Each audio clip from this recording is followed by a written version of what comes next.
ഗോകുലിനെ സംബന്ധിച്ച് ഈ ആദിവാസി സമൂഹത്തിലുള്ള ആൾക്കാര് അത്ര നിയമത്തിൽ പരിജ്ഞാനമുള്ളവരായിരുന്നില്ല. ഒരു ഗോത്ര നിയമം വെച്ച് മുൻപോട്ടേക്ക് അവര് ജീവിച്ചു പോകുന്ന ഒരു പ്രകൃതമുണ്ട്. അപ്പം ഒരു 13 വയസ്സ് ആ ഒരു കുട്ടി പീരീഡ്സിന്റെ ടൈം ആയി കഴിഞ്ഞാല് അവരെ കല്യാണം കഴിച്ച് വിടാമെന്ന് വിശ്വസിച്ചിരുന്ന ഒരു കാലമുണ്ട്. അപ്പൊ അതിനുശേഷമാണ് 2013 തൊട്ടാണ് നമുക്ക് പോക്സോ നിയമങ്ങളും ഒക്കെ വന്ന് ഇവിടെ പ്രാബല്യത്തിൽ വന്നത്. അങ്ങനെയുള്ള സമയത്ത് ഈ പോക്സോ നിയമത്തെക്കുറിച്ചോ അല്ലെങ്കിൽ ഒരു പൗരന്റെ കൃത്യമായിട്ടുള്ള അവകാശങ്ങളെ കുറിച്ചോ ഒന്നും ഈ കുഞ്ഞുങ്ങൾക്കൊന്നും ബോധവൽക്കരണം കൊടുക്കാൻ ആരും തന്നെ ഊരുകളിലേക്കോ അല്ലെങ്കിൽ അവർ എന്തായാലും ഒരു സ്കൂളിൽ പോയിട്ടുണ്ടാവും. ആ സ്കൂളിൽ നിന്ന് പോലും അവർക്ക് കിട്ടി കാണത്തില്ല. അപ്പൊ അത്ര സീരിയസ് ആയിട്ട് ഈ പോക്സോ നിയമത്തെ കുറിച്ചൊക്കെ അറിയുന്ന കുഞ്ഞുങ്ങള് അവരങ്ങനെ ഒരു കേസിൽ കുടുങ്ങാനായിട്ട് അവർ പോകത്തില്ല. അവർക്ക് അവനെ നല്ലപോലെ ടോർച്ചർ ചെയ്തിട്ടുണ്ടെന്നാണ് എനിക്ക് തോന്നുന്നത്. അല്ലാതെ ആ കുഞ്ഞ് അങ്ങനെ ആത്മഹത്യ ചെയ്യില്ല. ഒന്നത്. രണ്ടാമത്തത്, ഒരു പോലീസ് സ്റ്റേഷനിൽ 18 വയസ്സിൽ താഴെയുള്ള ആൾക്കാരെ കൊണ്ടുവരാൻ പാടില്ലല്ലോ. കുട്ടികളെ പാർപ്പിക്കുക. അത് പോലീസ് ഓഫീസർമാർക്ക് അറിയാമല്ലോ. ഒരു ട്രൈബ് ആവുമ്പോൾ കൽപ്പറ്റ ഡിവൈഎസ്പി തൊട്ട് ഇങ്ങോട്ടേക്കുള്ള ഉദ്യോഗസ്ഥർ അറിയാതെ ഇരിക്കത്തില്ല. കാരണം തലേ ദിവസം മിസ്സിംഗ് ആയിട്ടുള്ള ഒരു വിഷയമാണ്. അപ്പോ കൃത്യമായിട്ട് അവിടെ എന്തോ ഒരു നീച ഇടപെടൽ നടന്നിട്ടുണ്ട് എന്നുള്ളതാണ്. നമുക്കറിയാം, ഈ ഗ്രീഷ്മയുടെ കേസ് നടന്ന സമയത്ത് ഗ്രീഷ്മ ഇതുപോലെ ടോയ്ലറ്റ് പോകണമെന്ന് പറഞ്ഞു. അങ്ങനെ ടോയ്ലറ്റ് പോകാനായിട്ട് ആദ്യത്തെ അകത്തുള്ള ടോയ്ലറ്റ് പോയപ്പോൾ അവിടെ വെള്ളമില്ല. അങ്ങനെ SP ഓഫീസിന്റെ ട്രിവാൻഡ്രം SP ഓഫീസിന്റെ വെളിയിലുള്ള ടോയ്ലറ്റിൽ പോയപ്പോഴത്തേക്കും അവിടെ ഉണ്ട് ലോഷൻ എടുത്ത് കുടിച്ചു. അപ്പൊ പെട്ടെന്ന് ഗായത്രി എന്ന് പറഞ്ഞൊരു സിവിൽ പോലീസ് ഓഫീസറെ SP അങ്ങ് സസ്പെൻഡ് ചെയ്തു. അതൊരു കണ്ണുപൂട്ടലാണ്. അതൊരു ഗായത്രി അല്ല അതിന്റെ ഉത്തരവാദി. ഗായത്രി അല്ലൊരു സിവിൽ പോലീസ് ഓഫീസർ അല്ല അതിന്റെ ഉത്തരവാദി. അതേപോലെ തന്നെയാണ് ഈ സ്റ്റേഷനിലും 2 സിവിൽ പോലീസ് ഓഫീസർമാരെ സസ്പെൻഡ് ചെയ്തിട്ട് ബാക്കിയുള്ളവർ അങ്ങ് രക്ഷപ്പെട്ടു. ഇത് വീണ്ടും വീണ്ടും ആവർത്തിക്കപ്പെടുന്നു.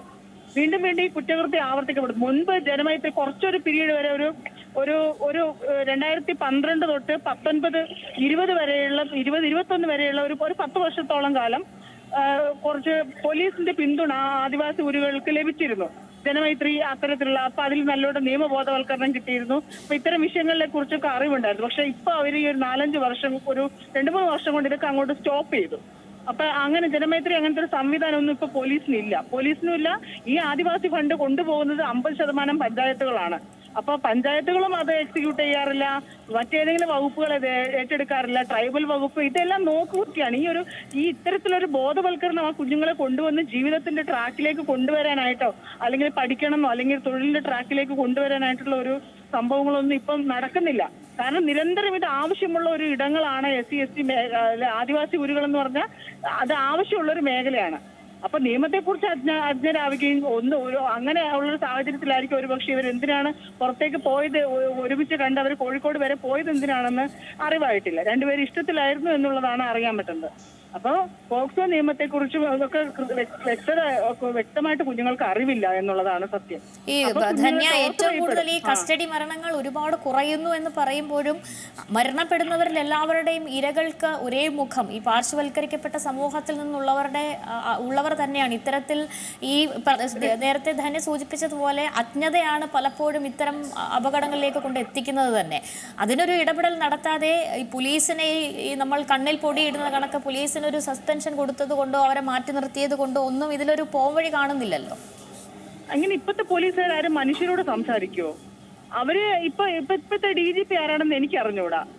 അല്ലെങ്കിൽ നേരത്തെ ഉള്ള ഓഫീസർമാരായിരുന്നു നമുക്കറിയാം. പക്ഷെ ഇവരൊന്നും തന്നെ മനുഷ്യരോട് സംസാരിക്കുന്നില്ല. ഒരു പത്രസമ്മേളനം വിളിക്കില്ല. ഇവിടുത്തെ ഒരു കാര്യങ്ങളെ കുറിച്ച് അപ്ഡേറ്റ് ഇല്ല. ഒന്നുമല്ല. ഇതൊക്കെ ഒരു സമൂഹത്തിലെ കാശുള്ള ഒരു വിഭാഗം, ഇവിടുത്തെ സംരക്ഷണം കിട്ടി ജീവിക്കുന്ന ഒരു വിഭാഗം, അവരുടെ പണ്ടത്തെ ജീവിതം അതുപോലെ കൊണ്ടുപോകുന്നുണ്ട്. ഇവിടെ ജീവിക്കാൻ നിവൃത്തിയില്ലാത്തവരും ഇങ്ങനെ മുങ്ങിപ്പോകുന്നവരും അവർ പിന്നെയും കൂടുതൽ ദുരിതത്തിലേക്ക് പോയിക്കൊണ്ടിരിക്കുകയാണ്. സ്റ്റേറ്റിന്റെ ഭാഗത്തൊന്നും ഇത്തരത്തിലുള്ള നേരത്തെ ഇത്തരത്തിലുള്ള ഒരു ഇടപെടലുകളൊക്കെ നടക്കും, അല്ലെങ്കിൽ ഇടപെടൽ നടക്കുമായിരുന്നു. ഇപ്പൊ അതൊന്നും ഇല്ല. ആ ഡിപ്പാർട്ട്മെന്റും ഒക്കെ ഈ കാര്യത്തിലൊക്കെ അവർ വളരെ പിന്നോട്ടാണ്. ഇവരൊക്കെ കൽപ്പറ്റയുടെ തൊട്ടടുത്തുള്ള ഊരുകളിലുള്ളവരാണ്. അപ്പൊ അവിടെ പോലും ഇങ്ങനെ സംഭവിക്കുന്നു പറയുമ്പം കൃത്യമായിട്ടും അത് ആരെങ്കിലും അവിടെ പോയിട്ടുണ്ടോ എന്ന് അന്വേഷിച്ച് നോക്കാം നമുക്ക് വേണമെങ്കിൽ. ആരും പോയി കാണത്തില്ല. രാഷ്ട്രീയമായി ഒരുപാട്, അതായത് ഇപ്പോൾ പ്രതിപക്ഷ നേതാവും അങ്ങനെ കോൺഗ്രസും BJPയും ഒക്കെ ഇക്കാര്യത്തിൽ ഒരു വലിയ രീതിയിലുള്ള വാഗ്ദാനങ്ങളൊക്കെ നൽകുന്നുണ്ട്. സമഗ്രമായ അന്വേഷണം വേണം, ക്രൈംബ്രാഞ്ച് അന്വേഷിക്കണം, ഇതിൽ ആരൊക്കെ ഉത്തരവാദികൾ അവരെയൊക്കെ അറസ്റ്റ് ചെയ്യണം എന്നൊക്കെ പറയുമ്പോഴും അതും ഒരു പുകമറ തന്നെയല്ലേ? അല്ലെങ്കിൽ ഇത് വീണ്ടും ആവർത്തിക്കുമെന്ന് തന്നെയല്ലേ?